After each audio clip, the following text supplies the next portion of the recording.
Hello friends and welcome. I'm Sarah Liz and I am back with another Spellbinders Club Kit inspiration video.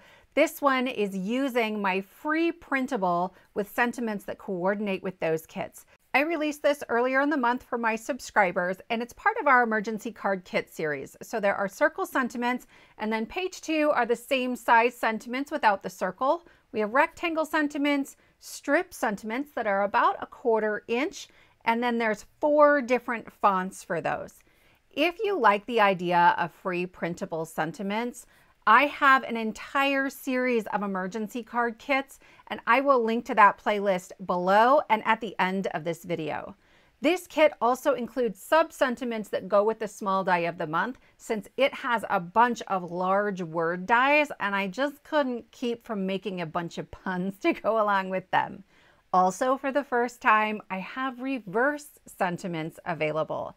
When I print these to make sure I get the blackest background possible, I print mine on a transparency setting, but setting it to a heavyweight cardstock setting will probably work too. If you are enjoying these free printables that coordinate with the Spellbinders clubs, or if you're new here, go ahead and click that subscribe button and ring the bell so you'll be notified every time there's a new free kit. So we're going to start by making a couple of quick cards and then we will lead up to my very favorite. In this first card, we're using the large die of the month and the small die of the month. This pair of scissors is the most beautiful thing I've ever seen made out of paper. It is stunning. So I did the top in gold foil and the bottom in a matte silver. It's just 2 pieces. It glues together beautifully. Then this piece is a 3 1/4 by 4 1/2. So it's 1 inch smaller than a standard A2 card base, and we'll add it to one of those later on. I've cut the word thanks twice, once from light blue, once from black, and it's got this beautiful stitched detail down the middle of the words. That comes from the small die of the month. And I'm going to use these 2 large dies as the anchor for my focal point. I also cut out this little piece of string and the needle, and I'm going to have that kind of floating diagonally through this panel. So it's almost like that thanks was stitched onto the panel.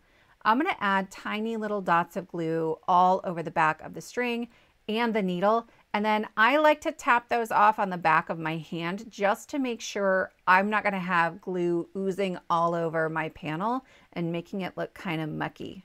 Once I get that all glued down, I have a better idea of where that thanks needs to be positioned. So I will add that with some wet glue to my panel. I just want it right up in the top left corner with the same margin on the left and top. It's not even a lot of a margin.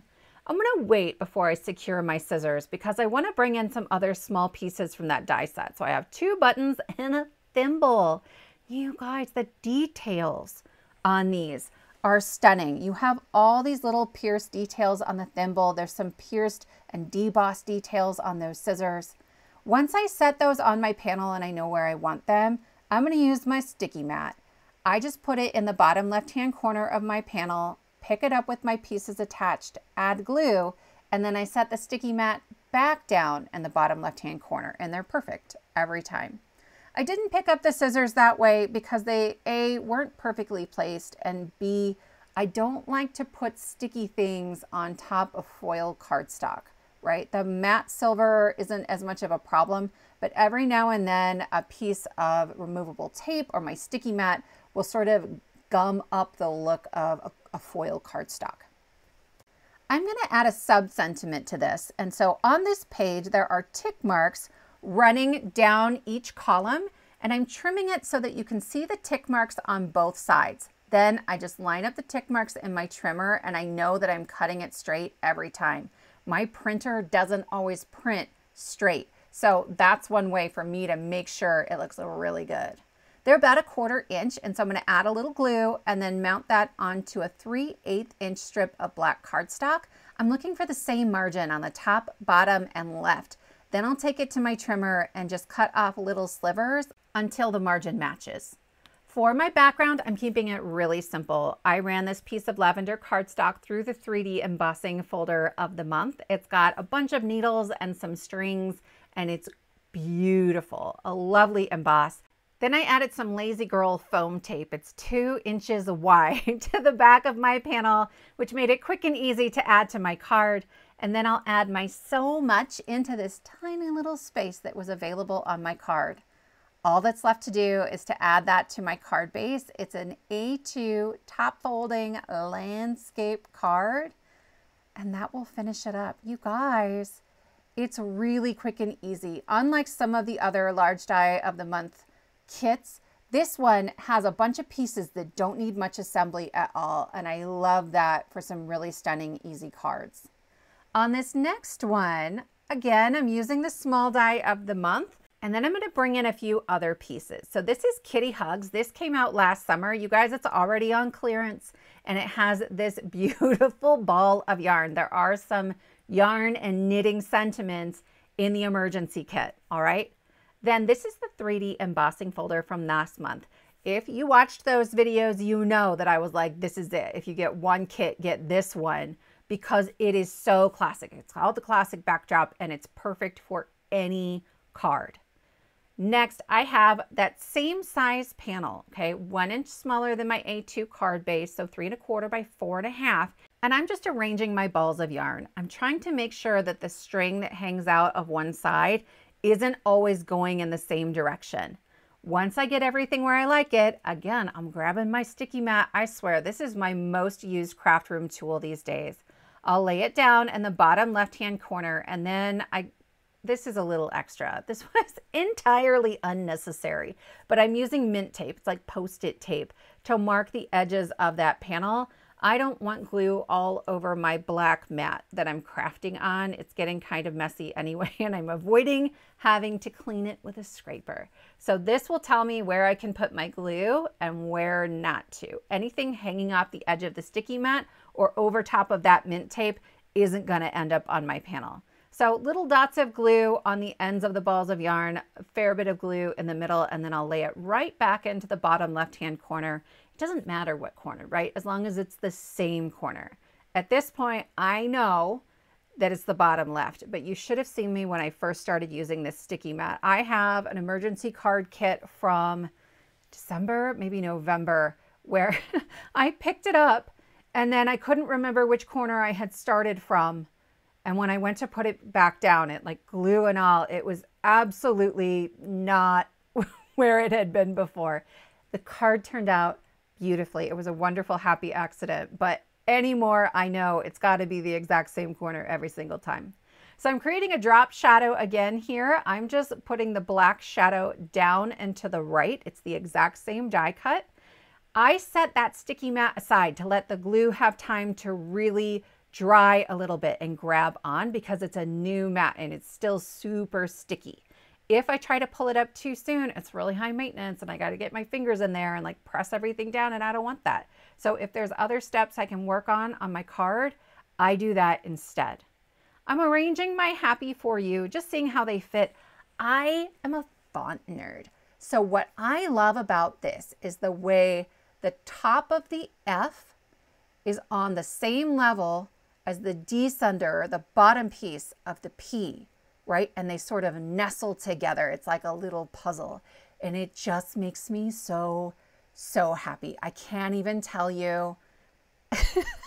You guys, I am a nerd. I'm a huge, huge nerd. I am an English professor and a board game player and an audiobook junkie and a craft nerd for sure. I would love to know what kind of nerd you are. Like, what gets you really excited when you wake up in the morning? Also, I've had this thought before. Do you guys want to know in the description box below my videos what book I'm reading while I'm crafting? During these cards, I was reading a book called The Once and Future Witches that was hands down the best book I've read in years. So, so good. I'll link that one at least. While I was blabbing away, we finished up our card. There's not a whole lot to it. It was pretty quick and simple. And card 3 is also fairly simple. So again, we're using the large die of the month and a bunch of those same pieces. Then I'm also bringing in the Fluted Classics Circles. It's one of my most used die sets. I just think it's really elegant and super versatile. I ran the Shimmer cardstock through the 3D embossing folder of the month. It is ever so slightly off-white. And I love that as a way to switch things up, but still have a nice pale neutral. And then I'm going to start assembling what there is to assemble of my die cuts. I'm going to have the needle kind of sticking behind the floss. Here I have like that cardboard piece that you can wrap your floss around, and then you put it in the plastic box and everything is super organized. You know what I'm talking about, right? And then there's another die that will cut out whatever color the floss would be that you're wrapping around it. So 2 pieces for that. I just happen to also add the needle. The scissors are 2 pieces. There is a tiny skein of floss that is 3 pieces. So they're like that paper that wraps around it twice. There's 2 of those as well. But that's all I'm assembling. Like, I really do love how little die cut assembly has to happen here. It's more about how you decide to arrange them on your card. So I'm adding this onto my card base, and then I know I want to create this focal point up at the top. If you wanted to turn this into a shaker, that would be really, really easy. It's like 1 extra step. I am not great at arranging things. So you'll notice, like, I show you the beginnings of it and then I show you the ends of it because it takes me forever. And once it's there, I don't want to mess it up.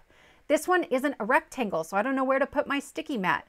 So I added this right into the corner of a scrapbook.com clear sticky mat. It is barely sticky. I'll be honest, that's why I don't use that one, is it's not a strong enough tack to pick up all the pieces from my card, but it's definitely strong enough just to hold that circle while laying flat on my desk.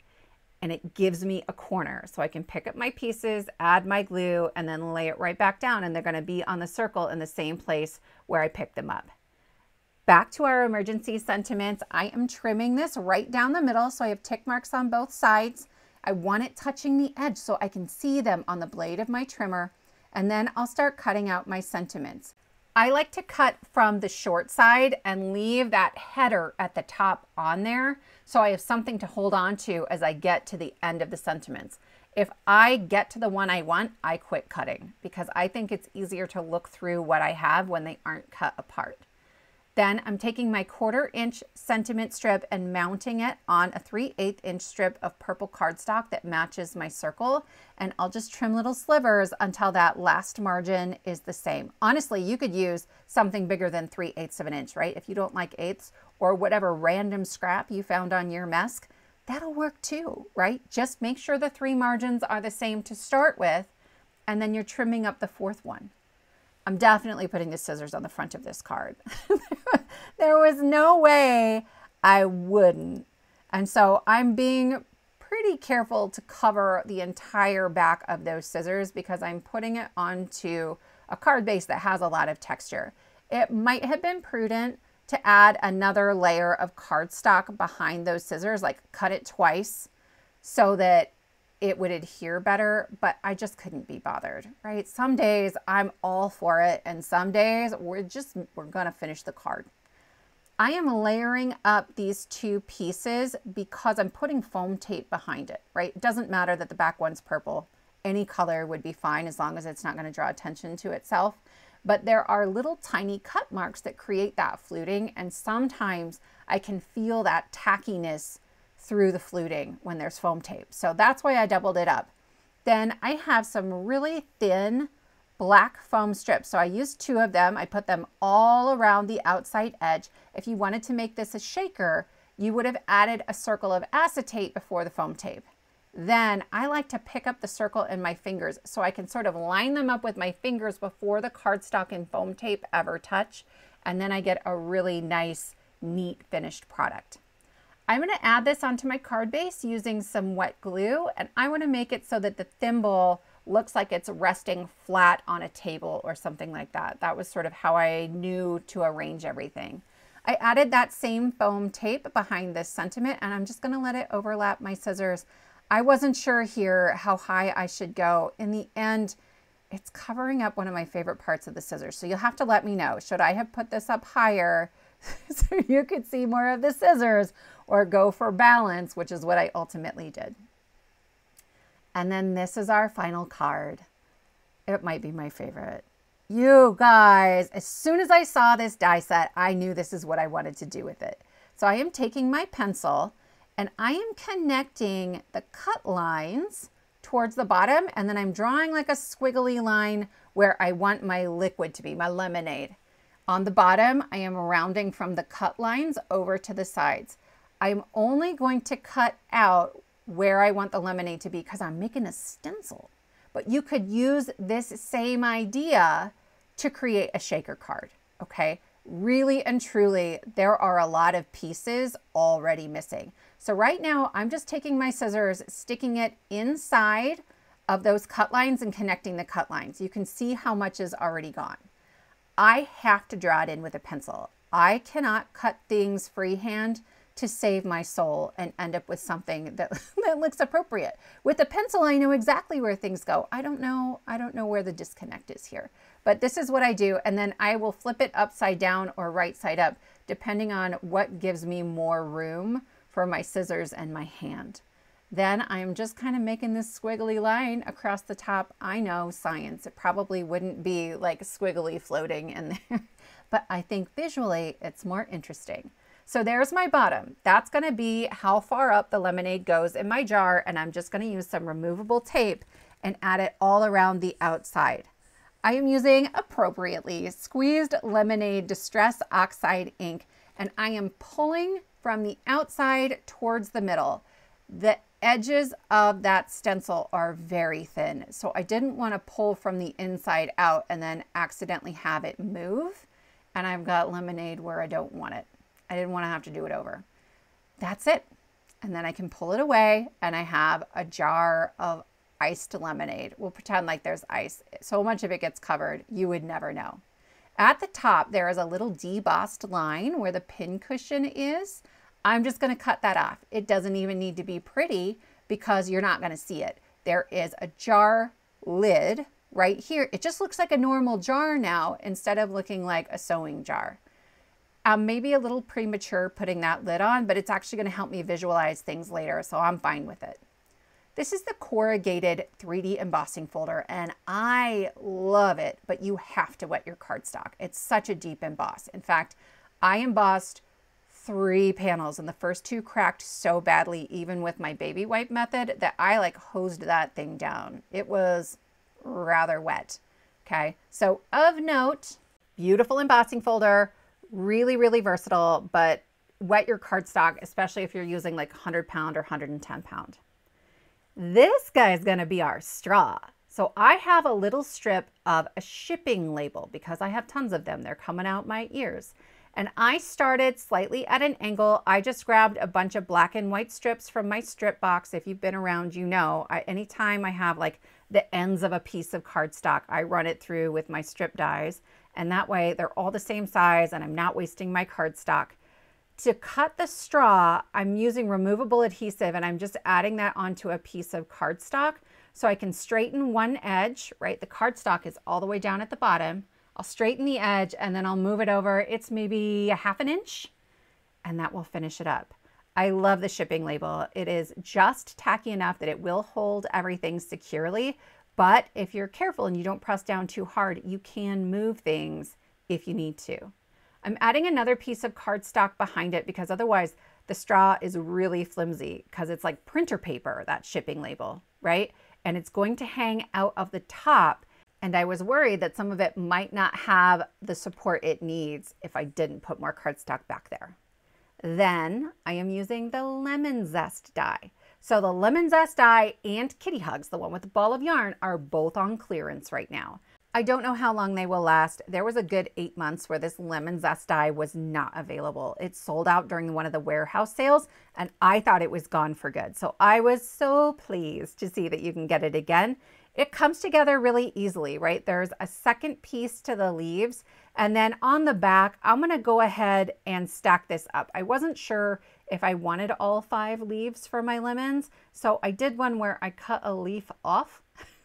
And then I decided I didn't want that. So I'm at least going to use that instead of letting it go to waste. And that will also make it just a little bit sturdier because there's a lot of cut lines in there creating that detail that makes it look so amazing.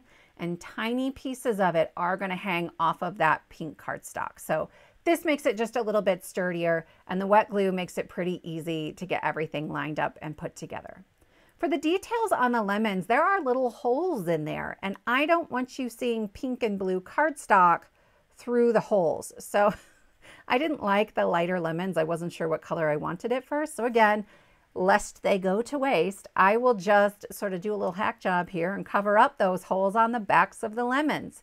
I wasn't paying enough attention. At the very top, there are little pieces where you can stick the stem, and I covered those up initially. I was able to remove the cardstock that was covering it, but keep an eye on that when you're putting things together. I'm just using some temporary tape to hold that together for now because I'm not really sure about the angle of the lemons yet, but we'll get that sorted out as we move along. There are 4 flowers that get cut in the set. I kind of wish I had cut 5. You're going to have to let me know, do you think I should cut another flower, probably one of the small ones, and add them to my finished card? I made 7 cards this day and I didn't have it in me to go back and cut more cardstock. So I didn't, but that's okay. Let me know what you think.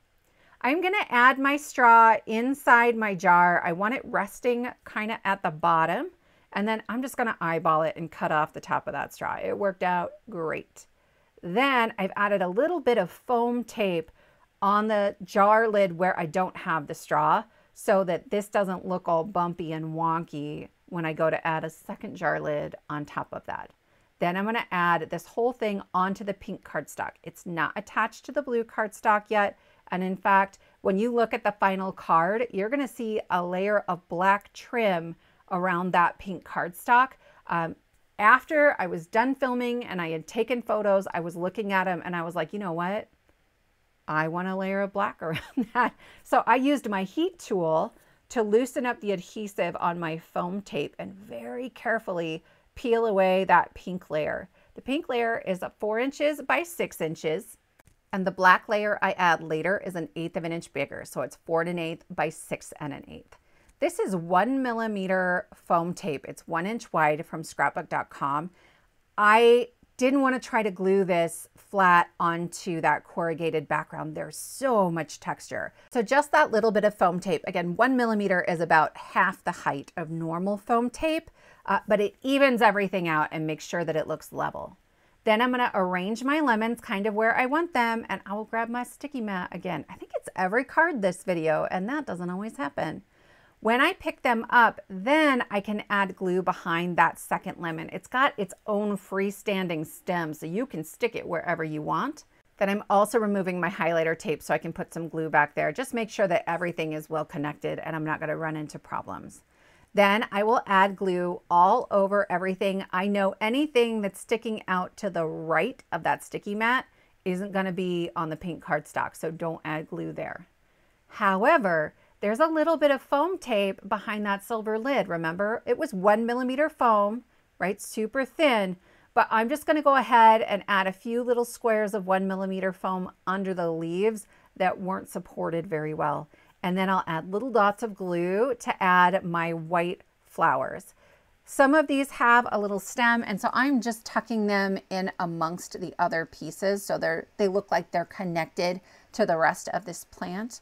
And then we can move on to our sentiment. There's a heavy sewing theme in the clubs. So while most of the sentiments, both in the clubs and in the kit, are sewing related, I have a couple lemon related ones. We're going to use our rectangle sentiments, and I'm placing this in my trimmer, and I'm going to connect the top and bottom tick marks, but I'm not going to cut all the way through. Look where I stopped. I want to keep the header connected because there are tick marks on the sides, and if you cut all the way up through, you're going to remove your tick marks. You want flaps, right? Here we go. We got flaps. Then I will rotate it, and I can connect the tick marks again. You can do this with a guillotine. I just think it's easier to show not on my guillotine. Also, because my big one doesn't really fit in camera. So I am connecting all the way up through. Our 2 lemon sentiments say, when life hands you lemons, grab the tequila and squeeze the day. I like squeeze the day for this one. And I love this font pairing. I just think it's a little bit different. It can read masculine if you want it to, and that's a lot of fun. My black mat for this sentiment is 1 3/8 by 2 3/8. It's ever so slightly smaller than I normally use, but it will match the black border you'll see around the pink cardstock when the card is completely done. If you are interested in these free printable kits, all I ask is that you subscribe to my channel. I come out with emergency kits on the first and third Friday of every month, and then bonus kits periodically. So if you ring that bell, you'll be notified every time there's a new free kit. Let me know in the comments below which of these 4 cards is your favorite. And if you bought one of the clubs this month, I'm super curious. I love that jar, but I also love the small die of the month. As always, thank you so much for spending your time with me, and I will see you next time.